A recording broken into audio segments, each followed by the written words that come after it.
Assalamualaikum warahmatullahi wabarakatuh. Apa kabar Bapak dan Ibu semuanya? Semoga kita semua dalam keadaan sehat dan bahagia. Bapak dan Ibu, guru PAI SD yang saya hormati, pada kesempatan kali ini kita akan membahas materi tentang praktik pembelajaran PAI dan Budi Pekerti SD. Masih bersama saya Emma Himayatul Rahmat, juga masih dari Studio 1 Balai Diklat Kagawaran Bandung. Bapak dan Ibu, pada materi ini tujuan yang ingin dicapai adalah Bapak dan Ibu peserta dapat mempraktikkan pembelajaran PAI dan Budi Pekerti di SD. Ada beberapa materi yang akan saya sampaikan. Yang pertama adalah tentang standar kompetensi guru. Standar kompetensi guru sesuai dengan Undang-Undang Nomor 14 Tahun 2005 tentang guru dan dosen di pasal 10 dan Permendikbud Nomor 16 Tahun 2007 tentang kualifikasi akademik dan kompetensi guru, maka standar kompetensi guru itu ada 4. Seperti dalam tayangan sini ada. Yang pertama adalah kompetensi pedagogi. Dalam kompetensi pedagogi ini ada 10 kompetensi yang harus Bapak dan Ibu ketahui.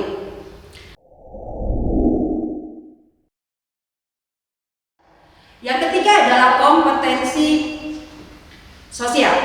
Di kompetensi sosial ini ada 4 kompetensi yang harus dikuasai, dan yang terakhir adalah kompetensi profesional. Ada 5 kompetensi yang harus dikuasai. Nah, karena materi ini tentang praktik mengajar, maka ada hal-hal yang harus dikuasai oleh Bapak dan Ibu ketika melakukan praktik pembelajaran di kelas. Di antaranya, 1. Menguasai bidang studi. Itu mau tidak mau memang harus dikuasai. Bagaimana Bapak dan Ibu mengajar kalau materinya tidak dikuasai? Yang kedua, punya kebiasaan belajar dan pengembangan diri. Banyak guru yang kadang-kadang sudah merasa puas tanpa berlatih dulu. Seharusnya itu guru tidak boleh begitu. Harus terus belajar dan mengembangkan diri. Yang berikutnya adalah menguasai metode pembelajaran. Itu harus, agar guru tidak hanya menguasai 1-2 metode, tapi harus banyak. Yang berikutnya adalah mampu mengurutkan materi pelajaran. Itu sangat penting agar materinya tersampaikan dengan baik dan jelas sesuai sistematika yang seharusnya. Berikutnya adalah guru mampu menggunakan media pembelajaran. Penting, apalagi guru PAI, apalagi sekarang masa pandemi. Berikutnya adalah guru harus mampu menguasai pengelolaan kelas. Berikutnya juga adalah mengaplikasikan teori pembelajaran.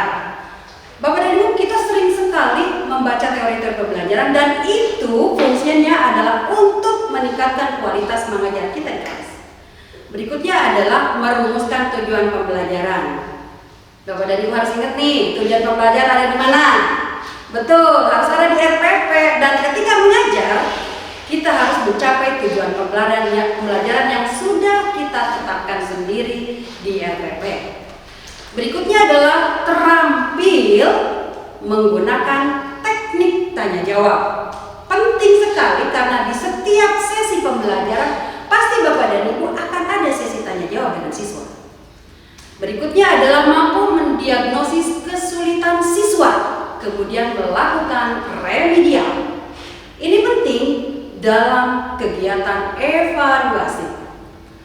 Berikutnya adalah mampu mengevaluasi keberhasilan belajar siswa. Nah, ini juga adalah sebuah kompetensi yang mau tidak mau harus dilakukan. Indikator diajarkan dalam proses pembelajaran, pencapaian indikator dilakukan di evaluasi. Berikutnya, guru mampu mengembangkan kreativitas siswa dan membimbingnya. Agar mampu mengembangkan kreativitas siswa dan membimbingnya, mau tidak mau, gurunya harus kreatif dulu. Bagaimana kita bisa membimbing siswa kalau kita tidak kreatif? Berikutnya adalah mampu mengartikan hasil penelitian dan memanfaatkannya. Misalnya nih, Bapak dan Ibu melakukan PTK. Nah, Bapak dan Ibu harus mampu mengartikan PTK itu dan memanfaatkannya untuk peningkatan kualitas pembelajaran materi kita. Berikutnya, mampu menjalankan administrasi sekolah. Nah, ini yang penting juga. Kita sebagai guru selain juga mampu mengajar di kelas dengan baik, juga administrasinya juga harus rapi, harus jelas, harus sesuai dengan aturan yang berlaku. Berikutnya, guru harus mampu menunjukkan sikap positif terhadap bidang studi dan proses belajar mengajar. Kenapa ini penting? Karena jika Bapak dan Ibu gurunya saja tidak bisa bersikap positif, bagaimana mungkin belajarnya juga lebih kondusif? Berikutnya adalah menyadari tugasnya secara menyeluruh. Tugas Bapak dan Ibu adalah seorang guru itu membuat siswanya bisa belajar, bisa menemukan gaya belajarnya, dan bisa mencapai tujuan pembelajaran yang ditentukan.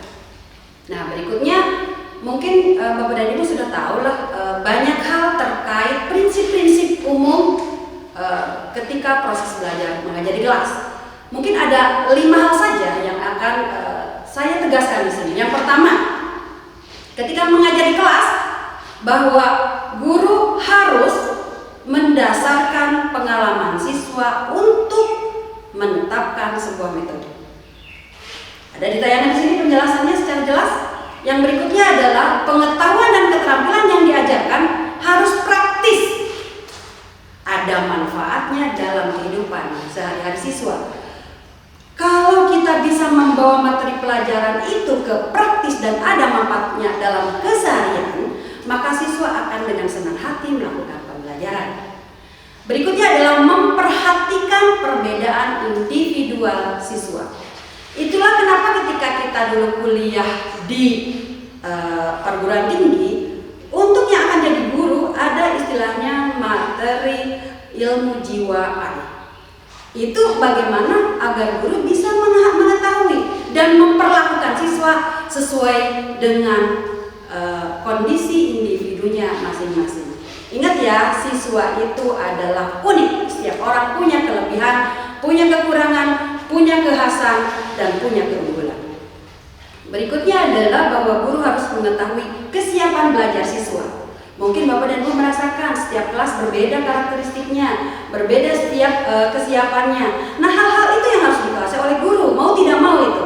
Sehingga guru di sini harus bisa membaca bahasa siswa tanpa siswa sendiri mengatakannya. Kalau siswa lelah harus bagaimana, kalau siswa bete harus bagaimana, kalau kelas itu ribut harus bagaimana. Disinilah peran guru mempersiapkan siswa untuk belajar dengan baik.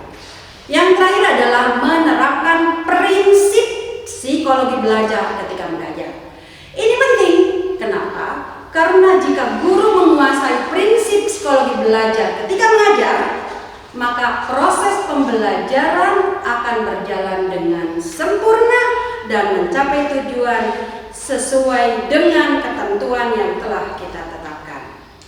Bapak dan Ibu yang berbahagia, sekian materi tentang praktik pembelajaran untuk guru PAI dan guru pekerja SD.